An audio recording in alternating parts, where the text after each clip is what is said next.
BJP হাৰিব বিৰোধী ঐক্য জিকিব। নমস্কাৰ সকলোকে, মোৰ অন্য এটা নতুন ভিডিঅ'লৈ আপোনালোকক স্বাগতম জনাইছোঁ। চাওক, জনমত টক শ্ব' খুবেই প্ৰচাৰ হৈ আছে এতিয়া, যিহেতুকে নিৰ্বাচন বৰ্তমান চলি আছে। দ্বিতীয় পৰ্যায়ৰ শেষ হ'ল, প্ৰথম পৰ্যায় শেষ হ'ল আৰু এতিয়া তৃতীয় পৰ্যায় সমাগত। 7 মে তাৰিখে তৃতীয় পৰ্যায়ৰ ভোটগ্ৰহণ হ'ব আৰু সেয়েহে টক শ্ব'বিলাকত খুব আলোচনা হৈ আছে বা জনমতবিলাক খুবেই চলি আছে। আৰু এতিয়া আমি দেখিবলৈ পাইছোঁ যে কংগ্ৰেছৰ মুখপাত্ৰসকলে কৈছে যে কংগ্ৰেছ জিকিব বা বিৰোধী ঐক্য জিকিব, বিজেপি হাৰিব। আৰু বিজেপিও অনুভৱ কৰিব পাৰিছে, আমাৰ মুখ্যমন্ত্ৰীয়ে কৈ থাকে প্ৰথম অৱস্থাত তেখেততো 14খন আসন পায়, কিন্তু এতিয়া লাহে লাহে তেখেতৰ আসন কমি আহিছে, 11খন, এতিয়া 8খন 9খন কোৱা হৈছে। তাৰ মানে কি তেখেতৰো মনত সন্দেহ হৈছে হাৰিব। এতিয়া চাৰিওফালে প্ৰচাৰ চলি আছে যে কংগ্ৰেছ জিকিব, গৌৰৱ লুৰিণজ্যোতিটো জিকিবয়ে। এতিয়া নামনি অসমত যিটোকে 3 গগৈ প্ৰচাৰ চলাব আহিছে, গতিকে নামনি অসমতো কংগ্ৰেছ জিকাটো খাটাং হৈ পৰিছে এক প্ৰকাৰ। কাৰণ নামনি অসমত প্ৰায় মুছলমান মানুহ আৰু মুছলমানতো ভোট নালাগে বিজেপিক কৈয়ে থৈছে আমাৰ মুখ্যমন্ত্ৰীয়ে। গতিকে মুছলমানৰ যদি ভোট নালাগে মুছলমানখন দিব ক'ত? গতিকে এইপিনে নামনি অসমত অখিল গগৈহঁতে গৌৰৱ গগৈ লাগি আছে, তেওঁলোকে কৈ আছে যে নামনি অসমত এতিয়া আপোনালোকে মুখ্যমন্ত্ৰীক ভোট দিব নে কংগ্ৰেছত দিব নে কি কৰিব, আপোনালোকে নিজে ডিচিশ্যন কৰক। যিটোকে মুখ্যমন্ত্ৰীয়ে কৈয়ে থাকে যে মুছলমানৰ বা মিয়াৰ ভোট নালাগে। সেয়েহে এতিয়া খুবেই প্ৰচাৰ চলি আছে 3 গগৈৰ, আৰু 3 গগৈ নামনি অসমত উঠিবই লাগিছে। এতিয়া চিয়ৰ হৈ পৰিছে যে নামনি অসমতো কংগ্ৰেছ জিকাটো খাটাং। মই কি ক'ম, আপোনালোকে টক শ্ব'টো নিজে শুনক, গম পাব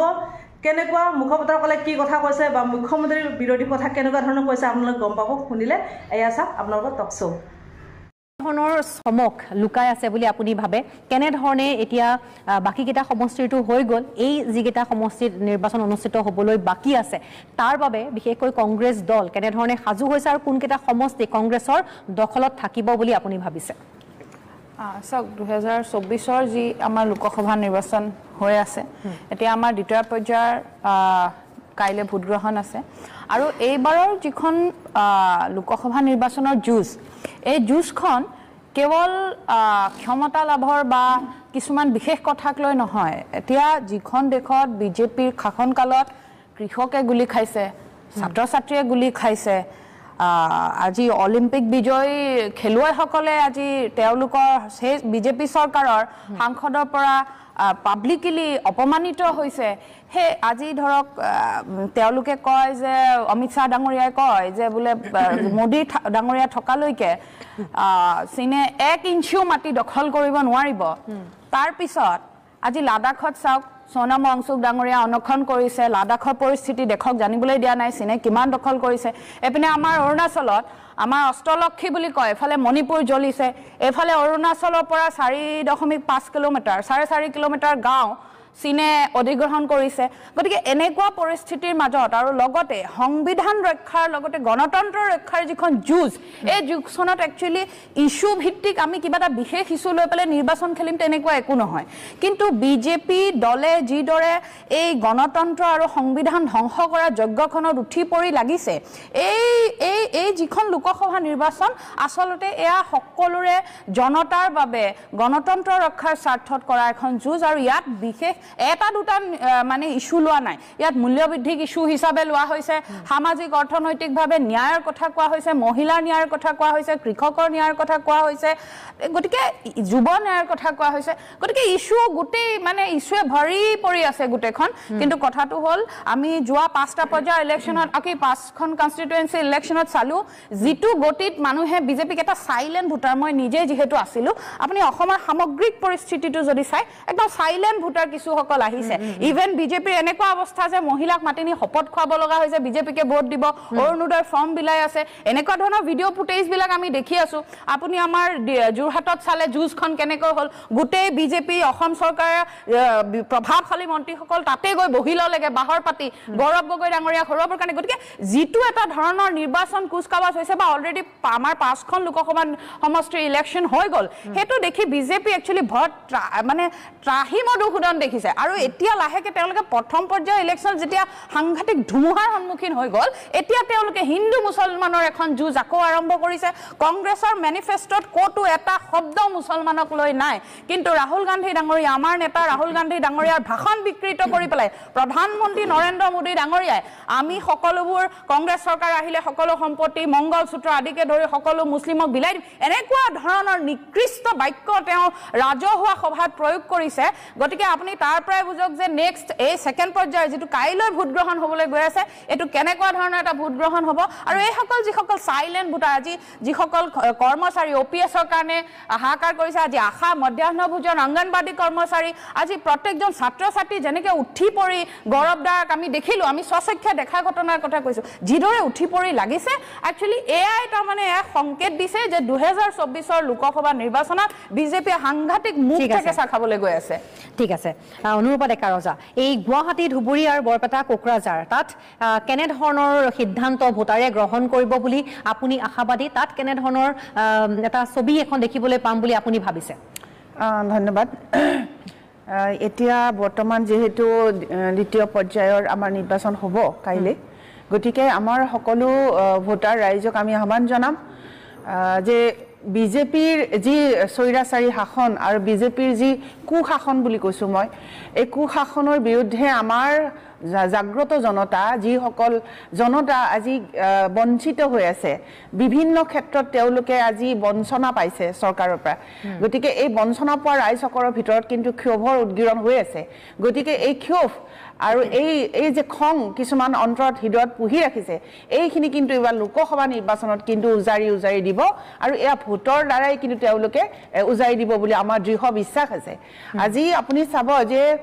বিজেপি দলটোৱে অতি সাম্প্ৰদায়িক দল এটা তেওঁলোকে আজি কিছুদিন আগলৈকে কিন্তু মিয়াৰ নাম তেওঁলোকে মুখলৈও নানিছিলে কৈছিলে জনতা ভৱনৰ 100 মিটাৰ আঁতৰৰ পৰাই বদৰুদ্দিন আজমলকো খেদি দিওঁ বুলি কৈছিল আৰু মিয়াটো দূৰৰে কথা তেওঁলোকে এটা মিয়া শব্দটোৱে তেওঁলোকে ক'বলৈ বেয়া পায় বুলি তেওঁলোকৰ মন্ত্ৰী জয়ন্ত মল্ল বৰুৱাই চিঞৰি কয় আজি কিন্তু তেওঁলোকে মিয়া ভোটৰ কাৰণে কিন্তু হাহাকাৰ লগাইছে আজি ধুবুৰীত কি কৰিছে অগপ দলৰ প্ৰাৰ্থী নিক্ষেপ কৰিছে তেওঁলোকে আজি যিটো দল অসম আন্দোলনৰ ফলশ্ৰুতিত জন্ম হোৱা দল এটা সেই দলটোৱে আজি কিন্তু ধুবুৰীখনক তেওঁলোকে বাংলাদেশ বুলিয়ে কয় একৰকম তেওঁলোকে ক'ব বিচাৰে যে ধুবুৰীখন অসমৰ নহয় কিন্তু তেওঁলোকে আকৌ স্ববিৰোধী মন্তব্য কৰে মুখ্যমন্ত্ৰী মহোদয়ে আমাৰ কয় যে ৰকিবুল হুছেইন তাত জিকিবই এই ধৰণৰ কি পাকলগা কথা আমি এইবিলাক বুজি নাপাওঁ কিন্তু তেওঁলোকে এটা কথা নিশ্চিত কৰিছে যে তেওঁলোকে আচলতে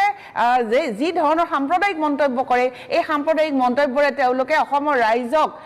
মানে আভুৱা ভাৰিবলৈ বিচাৰিছে আৰু অসমৰ ৰাইজে নুবুজা বুলি ভাবিছে অসমৰ ৰাইজে বুজি পায় এতিয়া অসমৰ ৰাইজে উন্নয়ন বিচাৰিছে আজি ধুবুৰীৰ ৰাইজখিনিও অসমৰে ৰাইজ এই ৰাইজখিনিয়ে কিন্তু বুজি পাইছে যে বিজেপি দলটোৱে কি ধৰণে আজি শাসনৰ নামত শোষণ কৰিছে উন্নয়নৰ ঢাকঢোল পিটি তেওঁলোকে কেনে ধৰণে উন্নয়নৰ নামত কিখিনি কৰি আছে সেইখিনি সকলোৱে দেখি আছে গতিকে এইবাৰ ৰাইজে যি বিজেপিৰ যি স্বৈৰাচাৰিতা ভ্ৰষ্টাচাৰিতা যি উন্নয়নৰ নামত ঢাকঢোল বুজায় এইবিলাকৰ বিৰুদ্ধে তেওঁলোকে ভোটদান কৰিব আৰু সাধাৰণ জনতা জাগিছে আৰু এওঁলোকে যি কৈ আছে কিবাৰ 400 পাৰ এবাৰ 200 পাৰ কৰি দেখুৱাই দিয়ক যদি 200 পাৰ কৰি দেখুৱাই দিব পাৰে তেনেহলে আমি মানিম যোৱাটো আজি আমাৰ আম আদমি পাৰ্টিৰ পাঞ্জাবৰ যি মেয়ৰ নিৰ্বাচন আছিলে মেয়ৰ নিৰ্বাচনত তেওঁলোকে যি ধৰণে ভোটৰ খেলিমেলি কৰিলে 7খনকৈ বেলট পেপাৰ তেওঁলোকে নষ্ট কৰিলে অনিল মাসি নামৰ প্ৰিজাইডিং অফিচাৰ গৰাকীয়ে গতিকে এইবাৰ আমি বিজেপিক কিন্তু খুব তীক্ষ্ণ দৃষ্টি ৰাখিম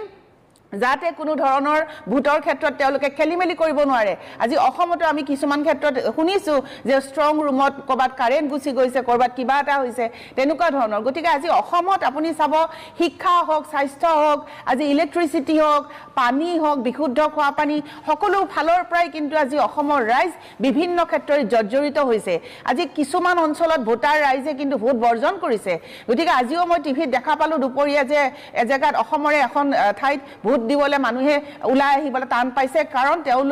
তেওঁলোকৰ সুবিধাসমূহ পোৱা নাই য'ত তেওঁলোকৰ বিজেপি দলৰ মানুহ নাই তেওঁলোকে তাত মানে অৰুণোদয় আঁচনি দিবলৈ বিচৰা নাই আৰু এতিয়া এই ধামখমিয়াৰ মাজত তেওঁলোকে কিছুমান ফৰ্ম বিলাই ফুৰিছে গতিকে এই ধৰণৰ কিছুমান তেওঁলোকে ষড়যন্ত্ৰমূলক কাম কৰিছে আৰু এই বিজেপিৰ এই ধৰণৰ ষড়যন্ত্ৰমূলক কামখিনি কিন্তু অসমৰ ৰাইজে বুজি পাইছে যদি সাধাৰণ জনতাৰ কল্যাণৰ কাৰণে কাম কৰিলেহেঁতেন তেনেহ'লে সকলো ৰাইজক সমান দৃষ্টিৰে চালেহেঁতেন আৰু য'ত আজি নিৰ্বাচন হ'ব সেই ঠাইসমূহত গৈ আজি হিমন্ত বিশ্ব শৰ্মা ডাঙৰীয়াই যি ধৰণৰ মন্তব্য কৰিছে প্ৰধানমন্ত্ৰী ডাঙৰীয়াই যি ধৰণৰ মন্তব্য কৰিছে এই সাম্প্ৰদায়িক মন্তব্য কৰি আছে গতিকে তেওঁলোকে ইলেকশ্যন কমিশ্যনৰ নীতি নিয়মো ভংগ কৰিছে বুঢ়া আঙুলি দেখুৱাইছে এই ধৰণৰ কথাই কিন্তু অসমৰ ৰাইজক ভাৰতৰ ৰাইজক কিন্তু কেতিয়াও পতিয়ন নিয়াব নোৱাৰে আৰু তেওঁলোকে নৰেন্দ্ৰ মোদী ডাঙৰীয়াক দেখুৱাই যি ভোট গ্ৰহণৰ কৌশল সেই কৌশলত এইবাৰ কিন্তু বৰ বেয়াকৈ মুখ থেকে চাকাব আৰু এইবাৰ বিজেপি দলে আপকি বাৰ চাৰ্চ পাৰ যদি কৰি দেখুৱাব পাৰে তেনেহলে এইটো আমিও আমাৰ ভাৰতৰ যি গণতন্ত্ৰ ৰক্ষাৰ যুঁজ এই যুঁজখনত কিন্তু আমিও শক্তিশালী ভূমিকা বিৰোধীয়ে গ্ৰহণ কৰিছে আৰু বিৰোধীয়ে এইবাৰ দেখুৱাই দিব যে বিজেপিৰ যি ভ্ৰষ্টাচাৰ দুৰ্নীতি তাক কেনেদৰে সাধাৰণ জনতাই মুখিমুখ কৰে মই অমিতাভ বৰঠাকুৰৰ ওচৰলৈ আহিম 200 পাৰ কৰিব নোৱাৰে বুলি কৈছে গতিকে আপুনি কি ক'ব এই বিশেষকৈ এই যিকেইটা সমষ্টিত নিৰ্বাচন ভোট গ্ৰহণ হ'বলৈ গৈ আছে গুৱাহাটী ধুবুৰী বৰপেটা কোকৰাঝাৰ তাত কেনেধৰণৰ ছবি আপুনি দেখা পাইছে ভোটাৰে এবাৰ কি সিদ্ধান্ত ল'ব বুলি আপুনি ভাবিছে ধন্যবাদ উপৰোক্ত বক্তাসকলে যথেষ্টখিনি কথা কৈ গ'ল মই কেইটামান পুৰণি কথা মই বিজেপি চৰকাৰখনে কোৱা কথা কিছুমান মই আওৰাব বিচাৰিছোঁ সেই সময়ত 14 চনলৈ যদি আমি ঘূৰি যাওঁ বিজেপি চৰকাৰে কি কথাইছিলে বিজেপি চৰকাৰ সেই সময়ত প্ৰাৰ্থী আছিলে প্ৰধানমন্ত্ৰী প্ৰাৰ্থীগৰাকী কৈছিলে বহুত হোৱা পেট্ৰল ডিজেল কামাৰ ইছবাৰ বিজেপি ইছবাৰ বিজেপি চৰকাৰ তো এতিয়া সেই একেখনে সেইজন প্ৰধানমন্ত্ৰীয়ে চৰকাৰ গঠন কৰিয়ে পেট্ৰল ডিজেলৰ মূল্য 100 টকা ওপৰ পাৰ হৈ কৰিছিল কিন্তু তেওঁলোকে পাৰ্চেচিং ৰেটটো একেই ৰাখিছে কিন্তু এতিয়াও সেই ডলাৰতে আছে আজিও যদি তেওঁলোকে হয়তো 40 টকা প্ৰতি লিটাৰ পেট্ৰল 40 টকাতে কিনি আছে আমাক বিক্ৰী কৰি আছে 100 টকাত ইমান প্ৰফিটটো কিয় ৰাইজকটো অলপ মানে কিছু পৰিমাণৰ এইটো সকাহ দিব তেওঁলোকে পাৰিলেহেঁতেন যদি ৰাইজক তেওঁলোকে সঁচা অৰ্থত যদি ভাল পালেহেঁতেন বা সন্মান কৰিলেহেঁতেন দ্বিতীয়তে আহক চিলিণ্ডাৰৰ কথাটো সেই সময়ত তেওঁলোকে 400 টকা চিলিণ্ডাৰটো মূল্য বহুত বেছি বুলি বিভিন্ন ধৰণৰ তেওঁলোকে আন্দোলন কৰিছিলে তাৰপিছত চৰকাৰ গঠন কৰি এতিয়া আমি কিমানত কিনি আছোঁ 1200 টকা লিটাৰ সেইবিলাকতো আছে তেওঁলোকৰ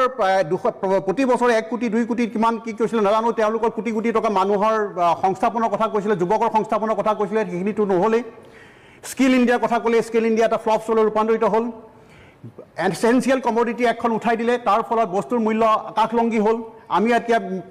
মিঠাতেলৰ 200 টকা লিটাৰ মিঠাতেল কিনিব লাগে চাউল 50 টকাৰ তলত কোনো চাউলেই নাই দাইলকে আদি কৰি সকলো বস্তুৰ মূল্য বৃদ্ধি ইমানেই বেছি বৃদ্ধি হৈছে যে ৰাইজ বজাৰত যাব নোৱাৰা অৱস্থালৈ গৈছে এতিয়া তো এই কথাবিলাক ৰাইজে মন কৰিছে এতিয়া যদি মই চাওঁ আমি গুৱাহাটী সমষ্টিলৈ যদি ঘূৰি আহোঁ এতিয়া গুৱাহাটী মহানগৰখনত এতিয়া টেক্সৰ প্ৰপাৰ্টি টেক্সৰ মূল্য এনেকুৱা এটা অৱস্থালৈ হৈছে মানুহে টেক্স দিব নোৱাৰা অৱস্থালৈ গুচি গৈছে যাৰ মানুহে হয়তো গম পোৱা নাই বা মানুহে মুখ খোলা নাই আজি যাৰ হোল্ডিং নাম্বাৰ 2008 আগত আছে তেওঁলোকৰ প্ৰপাৰ্টি টেক্স আজি 4 গুণ বৃদ্ধি হৈছে যদি কাৰোবাৰ 4,000 আছিলে এতিয়া 16,000 টকা টেক্স দিব লগা হৈছে সেইখিনি কথা মানুহে মন কৰি আছে ইভিন ইলেক্ট্ৰিচিটি বিল আছে আপুনি খোৱা পানী কথা প্ৰতিশ্ৰুতি দিছিলে ব্ৰহ্মপুত্ৰখন ওচৰত প্ৰধানমন্ত্ৰী নিজেই কৈছিলে ব্ৰহ্মপুত্ৰখন ওচৰত আমি ঘৰে ঘৰে খোৱা পানী দিম কোনে কল পালে আজিলৈকেতো খোৱা পানীৰ ব্যৱস্থা নহ'লেই তো তেওঁলোকে কোৱা কথাবিলাকতো আজিলৈকে তেওঁলোকে কোনো কামেই কৰা নাই আৰু তাৰ ওপৰত কি কৰিছে ৰাইজৰ ওপৰত কৰৰ বোজা দি অতিৰিক্ত কৰৰ বোজা দি মানুহক কোঙা কৰি পেলাইছে মানুহৰ বজাৰলৈ যাব নোৱাৰা হৈছে মানুহৰ ঘৰ সংসাৰ চলাব নোৱাৰা অৱস্থালৈ গুচি গৈছে বেপাৰ বাণিজ্য কি অৱস্থা আমি সকলোৱে জানো GST আনি পেলাই বৃহৎ পুঁজিপতি সহায় কৰি দিলে আমাৰ থলুৱা ব্যৱসায়ী বাণিজ্য খতম হৈ গ'ল আজি এই কথাবিলাকতো ৰাইজে মন কৰি আছে কিন্তু ৰাইজে মুখ খুলি কথা কোৱা নাই মই ভাবোঁ অহা এই ইলেকশ্যনত ৰাইজে তাৰ প্ৰত্যুত্তৰ দিব আৰু যোৱা যিকেইটা ইলেকশ্যন হৈ গ'ল সেই ইলেকশ্যনতো নিশ্চয় দিছে EVMত তাৰ উত্তৰ দিছে আৰু এই ইলেকশ্যনতো ৰাইজে তাৰ প্ৰত্যুত্তৰ ভালকৈ দিব বুলি পেলাই মই ধাৰণা কৰোঁ আৰু তেওঁলোকে যিটো কথা কৈ আছে 400 পাৰ মই ভাবোঁ তেওঁলোকৰ আমাৰ এটা এছেছমেণ্ট আছে তাত 220 বা 240ৰ ওপৰত বিজেপি চৰকাৰ যাব নোৱাৰে